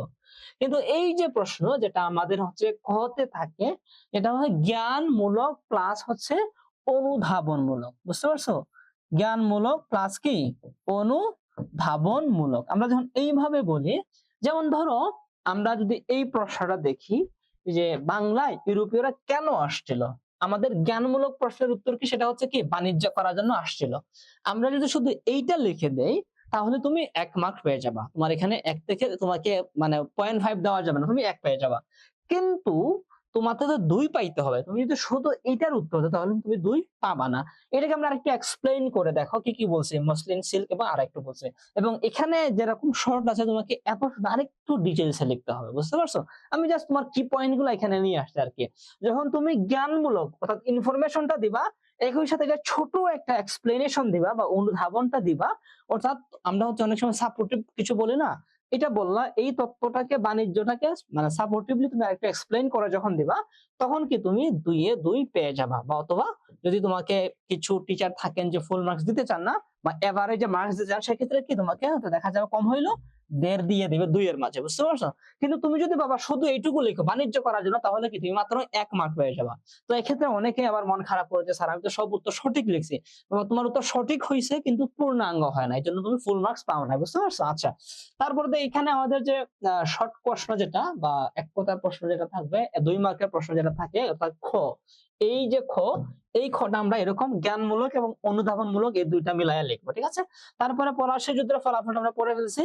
বক্সারের যুদ্ধের কথা আমি বলছিলাম, যে বক্সারের যুদ্ধের মাধ্যমে কি হয়েছিল, ওরা ওই যে দেওয়ানিটা লাভ করছিল, অর্থাৎ রাজস্ব আদায়ের ক্ষমতা ওরা ইংরেজের বক্সারের যুদ্ধের মাধ্যমে, ঠিক আছে? বক্সারের যুদ্ধের গুরুত্ব কি, যে 1764 সালে জয়ের পর 1701 বছর পরে, হ্যাঁ, দেওয়ানি তারা লাভ করছিল ইংরেজরা, এটা আমরা আগেই পড়ে আসছি। অর্থাৎ মোটামুটি এমসিকিউ গুলো যারা পড়ছো, আমি তোমাদের প্রতি কনফিডেন্ট ইনশাআল্লাহ, তোমরা সিকিউ বলো, তারপরে হচ্ছে এসকিউ বলো বা সিকিউ বলো, সবগুলো তোমরা উত্তর করতে পারবা, কারণ তোমাদের সবার কনসেপ্ট অনেক ক্লিয়ার আছে আলহামদুলিল্লাহ, ঠিক আছে? তারপরে চলো আমরা এটা বললাম যে বক্সারের যুদ্ধে কি হয়েছিল, তারা প্রথমে জয়লাভ করে, জয়লাভ করার মাধ্যমে ওই যে বলছিলাম যে সিরাজউদ্দৌলা পতনের পরে অল্প একটু কি মুসলিম শাসন ওই জায়গাতে ছিল, এবং বক্সারের যুদ্ধে তারা পরিপূর্ণ সেটাও পরাজয় কইরা কি করে ক্ষমতা লাভ করে, এবং 65 সালে গিয়ে হচ্ছে তারা দেওয়ানিটা লাভ করে ফেলে। আচ্ছা, তারপরে 76 মনান্তর কি, 76 মনান্তর হচ্ছে 70 সালে দুর্ভিক্ষে বাংলা 1/3 মানুষ মারা যায়, ঠিক আছে? এটাকে আরেকটু সাপোর্টিভলি আমরা লিখলে 2 এ 2 মার্ক পেয়ে যাব, ঠিক আছে? আচ্ছা, এতটুকু ক্লিয়ার? আমরা কি যাবো আর সামনে? তোমাদের কারো কোনো প্রশ্ন থাকলে চ্যাট বক্সে করো, আমি মাঝে মাঝে চ্যাট বক্সে দেখো খালি আছে, আমি তাহলে আরো সামনে যাই, হ্যাঁ? ওকে, তাহলে চলো আমরা আরেকটু সামনে যাই, দেখি আর কি কি প্রশ্ন আছে। আরো 5টা প্রশ্ন আছে আরো। তিতুমির কে ছিলেন? তিতুমির হচ্ছে এদেশের অন্যতম একজন ছিলেন। ওকে, তিতুমিরের নামে হচ্ছে এই দেশে কি কি আছে বলো তো একটু, কেউ কি বলতে পারো? তিতুমিরের নামে হচ্ছে এই দেশে অনেক কিছু কিন্তু আছে, এবং খুবই চমৎকার একটা বিষয় হচ্ছে এটার সাথে আমার খুবই একটা সম্পর্ক আছে। তোমরা কি কেউ জানো? একটু বলবা, ঠিক আছে? আচ্ছা, তিতুমির কে ছিলেন? তিতুমির ছিলেন হচ্ছে, তিনি কৃষক বিদ্রোহের নেতা ছিলেন, এবং কত সালে, 1831 সালে ইংরেজদের বিরুদ্ধে কি সংগ্রাম করেন। এখানে বাংলাদেশে কয়েকজন বিপ্লবী ছিলেন যারা সাধারণ মানুষ ছিলেন বা কৃষক শ্রমিক বা দিনমজুর পর্যায়ে ছিলেন, তার মধ্যে একজন হচ্ছেন তিতুমির, ঠিক আছে? তিনি বাঁশের কিল্লা নির্মাণ করছিলেন, করে হচ্ছে কি করছেন, ওদের সাথে যুদ্ধ করছিলেন। আচ্ছা, তারপর হচ্ছে সন্তাল বিদ্রোহ কেন সংঘটিত হয়েছিল? যে জমিদার ও মহাজনের শোষণ, ভূমি বঞ্চনার কারণে, বুঝতে পারছো? আচ্ছা, জমিদার এবং মহাজন, ওই যে যারা হচ্ছে জমিদার, তোমরা বুঝোই, অর্থাৎ হচ্ছে একটা এলাকায় মাতব্বর থাকতো এক সময়, ধরো ওই এলাকার যে যারা কৃষকরা ছিল তারা হচ্ছে চাষ করত, এই চাষ করার পরে সমস্ত হচ্ছে ধান বা যে ফসল ছিল তারা নিয়ে যাইতো, অল্প একটু মাত্র মানুষকে দিয়ে যাইতো, এরকম ছিল আর কি। এই যে জমিদার যারা ছিল এবং মহাজন যারা আছে, মহাজন তো বুঝো এলাকাতে হচ্ছে অনেকে ঋণ দেয়, বুঝতে পারছো? গরিব বা কৃষক যারা আছে তাদেরকে ঋণ দেয়, ঋণ দেওয়ার পরে কি ঋণ যদি শোধ করতে না পারে তখন কি করে বাড়িঘর সবকিছু ভাঙা নিয়ে যায়। এমনও ভয়ঙ্কর ভয়ঙ্কর কথা ইতিহাসে লেখা আছে বা আমরা শুনে আসছি আমাদের পূর্ব কালে এই দেশে ছিল এমন এমন মহাজনরা ছিল। ধরো একজন হচ্ছে কৃষককে ধরো একজনের থেকে টাকা নিয়ে আসছে, তো তাকে হচ্ছে সময় মতো টাকা ব্যাক দেওয়া না করার ফলে কি হয়েছে, ধরো তার হচ্ছে দেখা গেছে যে অল্প বয়সী হচ্ছে কি স্ত্রী আছে, সেই স্ত্রীকে তারা জোর করে নিয়ে যাইতো, কিংবা তার হচ্ছে একটা মেয়ে আছে সেই মেয়েকে তারা নিয়ে যেত। এরকম নির্মম মতো কিছু মহাজনরা ছিল। এদের যে শোষণ, এদের যে বঞ্চনা, এইটার বিরুদ্ধে কি ছিল, সন্তাল বিদ্রোহটা হয়েছিল। ঠিক আছে, এই যে আমরা তত্ত্ব দিলাম, এখানে শুধু কি আছে, ওই যে আমরা বলছিলাম জ্ঞানমূলক শুধু ইনফরমেশন গুলো আছে এখানে, তোমাদেরকে কি করতে হবে আরেকটু এক্সপ্লেইন করে এগুলা একটু লিখতে হবে, তাহলে কি জ্ঞানমূলক। এগুলো সবগুলো এখানে জ্ঞানমূলক সাথে দেওয়া আছে। একই সাথে তুমি কোন একটা কিওয়ার্ড ধরে হচ্ছে বাকি এক্সপ্লেনেশনটা করবে সেটা কিন্তু এখানে আমি দিয়ে রাখছি, শুধু তোমরা শুধু এক্সপ্লেন করলে হয়ে যাবে। ঠিক আছে, তারপরে হচ্ছে নীল বিদ্রোহ, অর্থাৎ নীল চাষী যারা ছিল তারা কেন বিদ্রোহ করছিল বা কারণ কি ছিল, কৃষকদের জোর করে নীল চাষ করতে বাধ্য করা। বুঝতে পারছো, অর্থাৎ নীল এবং কৃষি কাজ তো দুইটা তো সেম না। কৃষিকাজ যারা করতো তারা তো হচ্ছে অনেক বেশি ইনকাম করতো আর কি, তো তাদেরকে হচ্ছে জোর করে নীল চাষে বাধ্য করা হয়েছিল, এজন্য নীল বিদ্রোহ হয়েছিল। ঠিক আছে, তারপরে দেখো সিপাহী বিদ্রোহের তাৎপর্য কি, যে এটিকে ভারতের প্রথম স্বাধীনতা যুদ্ধ বলা হয়, যে সিপাহী বিদ্রোহটা অনেক গুরুত্বপূর্ণ, বারবার আসছে। বঙ্গভঙ্গ কেন হয়েছিল, প্রশাসনিক সুবিধার নামে করা হলেও আসল উদ্দেশ্য ছিল ভারত ভাগ করে প্রশাসন শাসন মানুষকে কি করা, এটা এখানে ছিল আর কি। ঠিক আছে, তাহলে আমরা 20টা এমসিকিউ এই অধ্যায় থেকে সলভ করলাম, তারপরে হচ্ছে 10টা এসকিউ সলভ করলাম, এটা এসকিউ হবে, এসকিউ সলভ করলাম। এখন হইছে আমরা যাব কোথায়, লাস্টে হচ্ছে আমরা একদমই শেষ পর্যায়ে চলে আসছি। এখানে হচ্ছে তোমাদের জন্য কিছু এমসিকিউ আমরা কভার করব। আমাদের ক্লাস প্রায় 1 ঘন্টা হয়ে গেছে, যদি একটু দেরিতে হয়েছিল। তো আমি হচ্ছে যেটা করব সেটা হচ্ছে এমসিকিউ গুলো আসলে তোমাদেরকে একটু, সরি এমসিকিউ না, সিকিউ যেগুলো অর্থাৎ সৃজনশীল প্রশ্ন, ক্রিয়েটিভ প্রশ্ন যেগুলো, এগুলো একটু দেখায় দিব আর কি, যে তোমরা এগুলো আমি তোমাদের একটু দেখায় দিব যে কিভাবে আনসার করলে তোমরা ফুল মার্কস পেতে পারো আর কি। হ্যাঁ, এবং আমাদের যে তোমাদের কি যেটা আছে, আমি এটা ক্লোজ করে তোমাদেরকে আমি হচ্ছে কিটা দেখাবো আর কি, ওই যে লেকচার শীট যেটা তোমাদেরকে আমি দিব সেটা দেখাবো। লেকচার শীটটা হচ্ছে এখানে মাত্র একটা প্রশ্ন আমি নিয়ে আসছি, ওখানে আরো 4-5টা প্রশ্ন আছে। তোমরা সবগুলা প্রশ্ন এইভাবে সলভ করার ট্রাই করবে আর কি। হ্যাঁ, দেখো উদ্দীপকে কি আছে, দেখো যে হচ্ছে 1757 সালে পলাশীর যুদ্ধে বাংলার নবাব সিরাজউদ্দৌলা পরাজিত হন। ওকে, এর মাধ্যমে বাংলা ইংরেজ শাসনের সূচনা ঘটে। এটা একটা সিম্পল কি আর কি, ধরো একটা উদ্দীপক যেভাবে থাকে এরকম আর কি, বাট ওটা ওরকম উদ্দীপকের মতো না। উদ্দীপক তো অনেকটা রূপকের মতো, এটা আমরা ডিরেক্টলি ইতিহাসে নিয়ে আসছি। কয়েক বছরের ব্যবধানে ইংরেজরা বাংলার দেওয়ানি লাভ করে, এতে বাংলার অর্থনীতি ও রাজনীতি ইংরেজদের নিয়ন্ত্রণে চলে যায়। প্রথমে তারা নিছিল কি, রাজনীতি নিছিল, যখন দেওয়ানি লাভ করলো তখন অর্থনীতিটাও নিয়ে গেল। ঠিক আছে, এখান থেকে আমরা কি কি প্রশ্ন করলাম, যে পলাশী যুদ্ধ কবে সংঘটিত হয়েছিল, আমরা সবাই জানি এটা উত্তর, এটা হচ্ছে জ্ঞানমূলকে আমরা উত্তর দিব। তোমাদেরকে আমরা বলছি যে এখানে হবে জ্ঞানমূলক উত্তর। ঠিক আছে, তারপরে বাংলার দেওয়ানি ইংরেজরা কোন সালে লাভ করে। ঠিক আছে, এখানে আমাদের কি হবে, জ্ঞানমূলক প্লাস অনুধাবনমূলক। দাঁড়াও একটু, এটা যখন আমরা খ উত্তরটা আনসার করব, তাহলে এখানে কি কি লিখবো, জ্ঞানমূলক প্লাস অনুধাবনমূলক, অনুধাবন। ঠিক আছে, অর্থাৎ আমরা উত্তর একটা ইনফরমেশন যেটা দেওয়া হয়েছে সেটা দিব, কেন হয়েছিল বাংলার দেওয়ানি ইংরেজরা কোন সালে লাভ করছিল, কত সালে, 1700 কত 65 না 65 লাভ করছিল, এইটুকু দিলে আমরা 1 মার্কস পেয়ে যাব। ঠিক আছে, তারপরে হচ্ছে এটা কিভাবে লাভ করছিল এটাকে আমরা সুন্দর করে 1-2 লাইনে কি করব, একটু এক্সপ্লেইন করব, তাহলে কি হয়ে যাবে আমাদের ফুল মার্ক। আমরা এটা হচ্ছে আমাদের জ্ঞানমূলক হইলো। ঠিক আছে, তারপরে অনুধাবনমূলকের জন্য আমাদেরকে আরেকটু লিখতে হবে, তাহলে আমরা ফুল মার্ক পেয়ে যাব। তারপরে হচ্ছে উদ্দীপক পরিস্থিতির ফলে বাংলার শাসন ব্যবস্থা কি পরিবর্তন হয়েছিল, এটা মোটামুটি ডিরেক্টলি ইতিহাসের কথায় চলে আসছে আর কি। এখানে আমরা কি করব, এখানে হচ্ছে আমরা এই দুইটার সাথে কি করব, বর্ণনা অ্যাড করব। বুঝতে পারছো, বর্ণনা ও অ্যাড করব। জ্ঞানমূলকের সাথে অনুধাবন থাকবে, জ্ঞানমূলকের জন্য আমরা 1 মার্ক পাবো, অনুধাবনের জন্য আরেক মার্ক পাবো, এবং যখন এটাকে আরেকটু এক্সপ্লেইন করব এটারও তো আমরা এক্সপ্লেন করছি, ওটার থেকে আরেকটু এক্সটেন্ডে একটু বেশি করে আমরা এক্সপ্লেন করব, তখন কি হয়ে যাবে, আমরা আরো 1 মার্ক পাবো, এরকম আমরা 3 মার্ক পেয়ে যাব। তারপরে দেখো, পলাশীর যুদ্ধ বাংলার স্বাধীনতার সমাপ্তি ঘটায়, উদ্দীপকের আলোকে যথাযথ নিরূপণ করো। ঠিক আছে, এখানে হচ্ছে প্রথম হচ্ছে উদ্দীপকের আলোকে। ঠিক আছে, আমরা দেখি এটার উত্তরটা মনে হয় এখানে দেওয়া আছে। হ্যাঁ, আমরা পরে যাই, পরে গেলে হচ্ছে এটার উত্তরটা এখানে দেওয়া আছে। ও, দেওয়া নাই তাহলে। হ্যাঁ, তাহলে তোমরা হচ্ছে লেকচার শিট ওটা পেয়ে যাবা। ঠিক আছে, এই যে পলাশীর যুদ্ধ বাংলার স্বাধীনতার সমাপ্তি ঘটায়, এই যে একটা উক্তি এখানে করা হইলো, সেই উক্তিটাকে যথার্থ কিনা সেটা তুমি এক্সপ্লেন করো। বুঝতে পারছো? তো এটাকে যখন তুমি বলবা হ্যাঁ অথবা না বলবা, ধরো তুমি বললা যে এটা যথার্থ, ঠিক আছে, বললা যে হ্যাঁ এটা যথার্থ, এটা দিয়ে তুমি কি করলা, তোমার জ্ঞানমূলক উত্তর হয়ে গেল। এটা হয়ে গেল কি, হ্যাঁ এর মাধ্যমে তোমার জ্ঞানমূলক উত্তর হয়ে গেল। হ্যাঁ, ঠিক আছে, জ্ঞানমূলক হয়ে গেল। তাহলে তুমি কত পাইলা, এখানে 1 পেয়ে গেলা। ঠিক আছে, এখন তোমাকে কি করতে, অনুধাবন করতে হবে। অনুধাবনমূলক আমরা বলছিলাম না যে অনুধাবনে 2 মার্ক পাওয়া যায়, অনুধাবনটা তোমাকে এখানে এক্সপ্লেইন করতে হবে যে এটা কিভাবে হয়েছিল।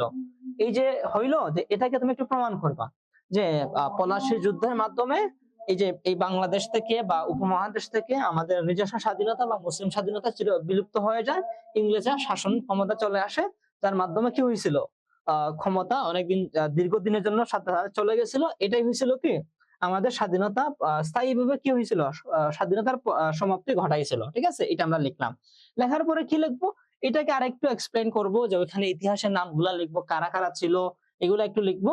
লেখার পরে সর্বশেষে কি করব, ওই যে সর্বশেষে তুমি ওই উদ্দীপককে আবার টান দিও, আবার টান দিয়ে তোমার যে একটা বক্তব্য দিলা, সেই বক্তব্যের সাথে কি তুমি 2-3 লাইন হুক করে লিখবা। এভারেজ হচ্ছে তুমি প্রায় 1 থেকে 1.5 পেজের মতো লিখলে তুমি কি, ধরো হুবহু 4 না পাইলে তুমি 3.5 এর মতো উত্তরটা পেয়ে যাবে। এরকম হচ্ছে তোমরা পয়েন্ট ভিত্তিক লিখবা। সৃজনশীল প্রশ্ন যখন উত্তর দিবা, আমি একটু লিখে দিচ্ছি, তোমরা চাইলে এটা লিখে রাখতে পারো। প্রথমটা হচ্ছে জ্ঞান মূলক। ঠিক আছে, জ্ঞান মূলক। 2 নাম্বার হচ্ছে কি, যে এই যে এটা উপরেরটা প্লাস কি, অনুধাবন মূলক। ঠিক আছে, 3 নাম্বারে কি, যে উপরেরটাও থাকবে, জ্ঞানমূলকও থাকবে, প্লাস অনুধাবন মূলকটাও, যেটা আর কি অনুধাবন মূলকটাও থাকবে, প্লাস কি বর্ণনাও থাকবে। ঠিক আছে, বর্ণনাও থাকবে। 4 নাম্বারটা কি, ও এটা তো 2, এটা হইছে 3, আর এটা হবে কি 4। 4 নাম্বারটা হবে কি, যে এই 3টাও থাকবে, এটার সাথে কি তুমি একটা সারাংশ শেষের দিকে অ্যাড করে দেবা, যে এই যে তুমি সবকিছু বললা, এটা তোমার এখানে, যেমন তুমি তো বললা যে এই যে উক্তিটা, যেটা কিভাবে উক্তিটা যথার্থ সেটাকে প্রমাণ করার জন্য কি তুমি আরো 2-3 লাইন এক্সট্রা লিখবা। এরকম লিখলে তুমি দেখবা যে ফুল মার্ক পেয়ে যাবে। ঠিক আছে, তো আমি হচ্ছে এইটুকুই আজকে তোমাদের এই ক্লাসটা ছিল। আমি হচ্ছে এখন তোমাদেরকে লেকচার শিটটা একটু দেখাচ্ছি। ঠিক আছে, লেকচার শিটটা যদি তোমরা একটু দেখো, লেকচার শিটটা আমি তোমাদেরকে একটু দেখাচ্ছি। ওকে, দেখো লেকচার শিটটা আছে এখানে, সম্ভবত আছে, না এখানে নাই। লেকচার শিটটা একটু দেখাচ্ছি। লেকচার শিটে হচ্ছে তোমরা আরেকটু এক্সপ্লেইন অনেক, যে লেকচার শিট, হ্যাঁ লেকচার শিটটা তোমরা একটু ডিটেইলসে দেখো। লেকচার শিটে হচ্ছে লেকচার শিটে দেখো সবকিছু এখানে দেওয়া আছে। শেষের দিকে দেখো অনেকগুলো প্রশ্ন দেওয়া আছে। হ্যাঁ, এই প্রশ্নগুলো হচ্ছে আমি তোমাদেরকে, যেটা একটা প্রশ্ন আমি দেখাইলাম, আমি শেষের দিকে যাই, যাই হচ্ছে উত্তর কাঠামোটা এখানে দেওয়া আছে, যে কিভাবে তুমি উত্তরগুলা করবা। ঠিক আছে, এই যে প্রশ্নগুলো এখানে দেওয়া আছে, দেওয়ার পরে উত্তর কাঠামোটা এখানে দেওয়া আছে। ঠিক আছে, আচ্ছা এটা হচ্ছে আমি তোমাদেরকে একটু আপডেট করে দিয়ে দিব। এখানে তোমার হচ্ছে এখানে স্লাইডে আমি যেগুলো দেখাইলাম তোমাদেরকে, এর থেকেও বেশি অনেকগুলা প্রশ্ন কিন্তু ওই স্লাইডে তোমাদেরকে ওই লেকচার শিটে দেওয়া আছে আর কি। তো সেটা তোমরা সবাই দেখে নিবা, এবং হচ্ছে তোমাদের সাথে হয়তো পরবর্তী অন্য টপিকের কোনো ক্লাসে দেখা হবে। এবং সর্বশেষ, যেহেতু তোমরা পরীক্ষার্থী, সামনে তোমাদের বৃত্তি পরীক্ষা, সেক্ষেত্রে সবাই ভালো করে পড়াশোনা করো। তোমাদের ক্লাস নিয়ে আমার সত্যি অনেক মজা লাগছে, অনেক ভালো লাগছে, কারণ তোমরা এত বেশি রেসপন্স করছো এবং সঠিক উত্তর দিয়েছো। হ্যাঁ, আমি তোমাদের কাছে এইভাবেই আশা করবো যে তোমরা প্রত্যেকটা অধ্যায়কে কোর টপিক গুলা, কোর কনসেপ্ট গুলা ক্লিয়ার রাখবা। তাহলে এমসিকিউ বলো, সিকিউ বলো, পরীক্ষার আগের রাতে তোমার আর ঝড় আসবে না, তুমি রিল্যাক্সে পরীক্ষার হলে যাবা, কারণ তোমার কাছে ইনফরমেশন আছে, যেইভাবে আসবে তুমি সেইভাবে লিখতে পারবে। এখন তোমাকে জানতে হবে শুধু কিভাবে উত্তর করতে হয়। ঠিক আছে, তো সেটা আমি আজকে দেখাইলাম। আচ্ছা, মোটামুটি কিছু দেখাইলে তোমাদেরকে ইনশাআল্লাহ পরবর্তী ক্লাস আরো ডিটেইলসে দেখাবো। আর তোমাদের যদি কোনো প্রশ্ন থাকে, তাহলে তোমরা পরবর্তীতে যে কোনো সময় আমাদের যে হোয়াটসঅ্যাপ গ্রুপ আছে সেগুলো তো জানাইতে পারো। আজকে এ পর্যন্তই। সালাম দিছে রাদিয়া, ওয়ালাইকুম আসসালাম রাদিয়া। তারপরে হচ্ছে ওকে স্যার, আফিয়া তাসলিম, ঠিক আছে, থ্যাংক ইউ। তারপরে ওকে স্যার, এখন তো আজান, হ্যাঁ আজান টাইম হয়ে গেছে, আমাকে আবার নামাজ পড়তে হবে। সবাই ভালো থাকো। ঠিক আছে, আল্লাহ হাফেজ, পরবর্তী ক্লাসে দেখা হবে।